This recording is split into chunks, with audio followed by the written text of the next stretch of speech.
Well, so considering these double standards, I want to talk about this video that's going viral. We have the story from the Daily Mail. Quote, "They called me an effing terrorist. Moment, burly pro-Trump protester sobs at D.C. airport after finding out he's been put on a no-fly list." I want to play this video first. I'm not entirely sure that's true. There's a no-fly list, but let's play so you can hear. One of you, but this is what they do to us.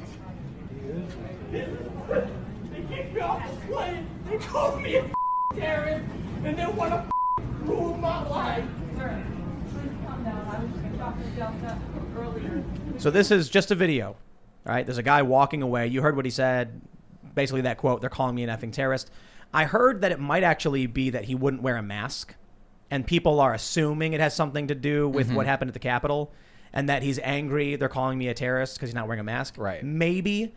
But we know that Alaskan Airlines did put 14 people on the no-fly list, and there's been some discussion around this. But man, when I saw that video, this is a middle-aged guy. He's burly. He's not some like dinky little, scrawny individual, whiny little soy boy or whatever you want to call it. He is a whiny, big Trump supporter. And so I wonder, when you see this defeat, this desperation, this exasperation, that's I'm actually kind of worried about hearing that kind of emotion coming from people because, I was thinking about just what they teach you in terms of cornering a scared animal, right? It might be a rabbit, but you back it into a corner, that thing will attack you, Yeah. So you get a bunch of Trump supporters, you put them on no-fly lists, you beat them down, they've been defeated, and now what happens? They go after them with the full weight, full force of the government, threatening, maybe there'll be felony murder charges for anybody who's there next. Maybe now, if you're a musician, we're going to kick you off your label simply for listening to Trump speak and then going home. Maybe we'll cancel your book deals. We'll kick you out of Congress. They are beating down these people so hard, you're going to get a bunch of desperate, angry, and just exhausted individuals who just don't care anymore. Yeah. And that's when it gets scary. When you look at the history of the no-fly list, it came after yet another emergency that the government milked. That, of course, was 9/11. And that system was used and abused where people with the same names, babies, people who had nothing to do with anyone or anything were literally told that they couldn't fly. And their way of having any regress or any way to have any accountability or get the name off of this no-fly list was virtually impossible. This happened for many years, so seeing this now implemented politically, I mean, if you're going to charge someone, charge someone. What's the purpose of banning them from flying home or being home or even just transporting or going from place A to B? What's the point? What's going on here? We need more information. If they did something wrong, charge them. Let's get this over with. Stop messing with them and toying with them and trying to also. And I think another reason they're doing this, and we're seeing a lot of videos of people being arrested at airports, is to set a chilling effect, is to scare people, is to make people think, well, maybe if I'm a Trump supporter, this is going to happen to me as well. And that's something that should be immediately called out, because just like the no-fly list was used and abused after 9/11 with Muslims and other innocent people, it's going to be used and abused with the new kind of Patriot Act 2.0 that they're proposing, that they're going to be instituting, and yet again, government's going to be exploiting another tragedy, another emergency for powers that they will never give back. And this is the double standard. I have 2 points to make. The first point is you have Governor Ralph Northam. You have Byrd. What is his the former KKK guy, right? Robert Byrd. Robert Byrd. Yeah. Okay. Biden was pictured with. Those guys, those people are allowed to redeem themselves. Those people are allowed to change their thinking on all these things, right? They're allowed to be redeemed because they have a D next to their name, all right? But when you have a man who, again, context is everything here. Yeah. We don't know if it had to do with a mask or whatever, right? But if you're just a normal person who likes Trump, has a Trump hat, and then somebody says suddenly, "Oh, you're a bad person. We're going to fire you from your job. We're going to delete your Facebook account. We're going to get you fired. We're going to put you on a no-fly list." Now, let's say that person is a racist, right? And all those things happen. Does them getting fired and getting basically canceled make them less racist or more racist? Do you think they're going to become more racist? They're going to become more angry, right? And the same thing with this poor Trump supporter. I mean, that just hearing that audio and not knowing the whole context, it's heartbreaking. Yeah. That man is in pain. Yeah. And we don't know why. And if it's something stupid, just like Ariel Pink, the record art, the musician who just went to a Trump rally, he likes Trump. There's things there's things you're allowed to like Trump for. Well, not anymore, because if you do, you're labeled all these things. And The then Abraham gone after. Accords, Yeah. completely racist. Yeah. You know what I mean? He did some great things. You know, when you talk about the opportunity zones, those are good things, right? But then, you know, you can say, look, it's like Ben Shapiro says, there's good Trump and there's bad Trump. Yep. When Trump does good things, we praise him for it. When he does bad things, we go after him for it. Yep. And I agree 100%. And we should do that to Biden. Yep. But just going after people and just trying to completely ruin their lives just because they like a guy who's absolutely flawed is incredibly scary. Well, think about where we go in the next several years. And this is what I think Republicans are too stupid to realize. Mitch McConnell, talk about dumb. What do you think is going to happen in 2024 when any Republican tries running? Any one of them. No matter who it is, they're going to scream Nazi. And they're going to say it's Trump 2.0, no matter what. They called Bush a Nazi. I remember seeing the protest signs. It is... isn't it true that they've equated like every Republican candidate going back like 40, 50 years?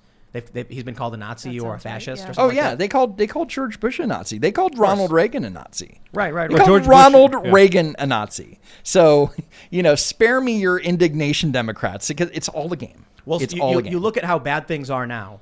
Come 2024, the Republican candidate is not going to stand a chance. They're going to be completely obliterated. It'll be Trump, the fake news and hoaxes about Trump, tenfold. It depends.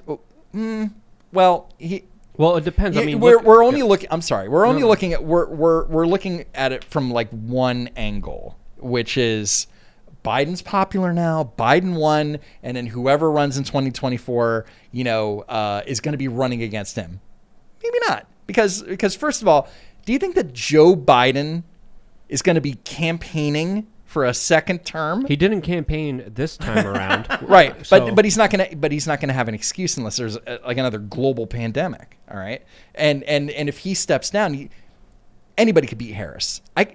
Tim could beat Harris. And Tim's definitely a smarter guy than, you know, and better, you know, a better skater. For sure. You know, I more agree with Tim, mainly because when you control the institutions of information, mainstream media, social media, you pretty much control what people can and cannot hear. That's unlimited power that essentially sets them in a position that can't be challenged. But you don't think that people are going to see what's happening right now and totally be motivated? How will they see what's happening now when the mainstream media is advocating for all forms of competition to be removed, when big tech companies are removing these videos, people who had photos from the Capitol, not even like from DC, not even the Capitol, are having those photos removed. Memes making fun of this year are being removed. Sure. Okay, but as Pelosi tried banning memes. Did you hear this? Yes. That was a But as far as policy Yes. goes, you're gonna have all these states that are gonna be their citizens are gonna be freaking out about Second Amendment rights, because when Kamala was running, first she said she was gonna do an executive order about guns, and it's like Joe Biden was like, no, you can't do that. Then she said, well, I'm going to I want Congress to bring up legislation in the first 100 days. And if they don't, then I'm going to do this. Right. So with Congress in Democratic control, now you can see these things happen. You can see a push for there's a push forward for getting rid of the Electoral College. There's a push for Puerto Rico and Washington, Guam? D.C. to become a state. Yeah. I don't know about Guam, but I mean, they might Some as people well. are saying Guam. Two more senators. Why not? Let's have 6 senators, right? So all these things are going to happen, and people are going to be like, whether or not they can tweet about it or parlay about it. I don't know if that's the term. That is the term. Is it really? They can parlay about it, but people are going to be upset, and you're going to be mobilized. And 2022, remember this: Raphael Warnock, the superhero sounding. Yes, sadly. Right? Do you know when his term is up? 2022. Yeah. Because It's a special he election. doesn't get a full term because he's finishing out Johnny Isaacson term. Right. So maybe Georgia will get it together in 2 years, right? And I don't then think so. that, The people didn't turn out. It was a turnout problem. As Michael Tracy said, the left liberal monoculture is merging with the state. So when you look at the suppression from big tech, when you look at the suppression from the Democrats calling and advocating for the expulsion of Republicans, like I don't see how we come back to this point when after they've already had control of everything. You know what I mean? Like, part of the reason they lost in Georgia was Stacey Abrams getting this consent decree from the governor. A Democrat filed a suit. They had a consent decree. It changed the rules without the state legislature, and other rules are changed. And it heavily favors Democrats. And again, turnout did affect Republicans. But do you think Republicans are going to get more organized as the tools for organization are stripped away? Well, we didn't have. I think that maybe people are going to be turning to, alternate ways to mobilize and communicate. Pigeons? By email. Just, people They banned Trump's email list.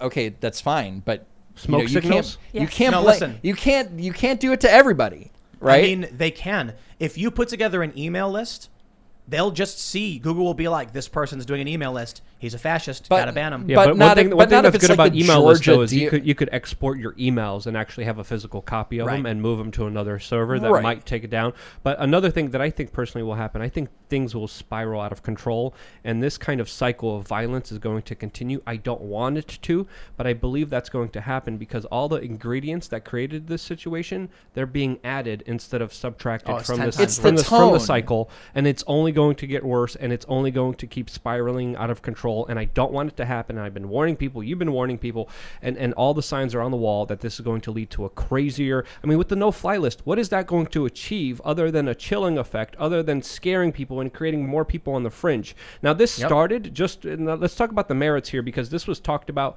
by a flight attendant unit, but now it's being taken up by House Democrats that are talking with Homeland Security in special committee meetings, and according to some people, this has already been instituted. We're seeing a lot of people being arrested. We're seeing a lot of people crying. We're going to see a lot of people who were milling around, didn't do anything bad, caught up in it, punished, and then essentially even radicalized even more. I don't want that to happen. There are some bad actors. They do deserve to be dealt with. But when you're dealing with average people, when you're setting up a chilling effect, when you're censoring people and stopping them from having speech, you're not showing you have the moral high ground. Because when you have the moral high ground, when you have something that you think you're better or good at, you let that speak for itself. You don't need to squash any kind of dissenting voices against that. With that kind of authoritarianism, with that kind of unlimited, unchecked power, we are truly entering a time where they're not going to be checked. Luke? And they're going to use that power for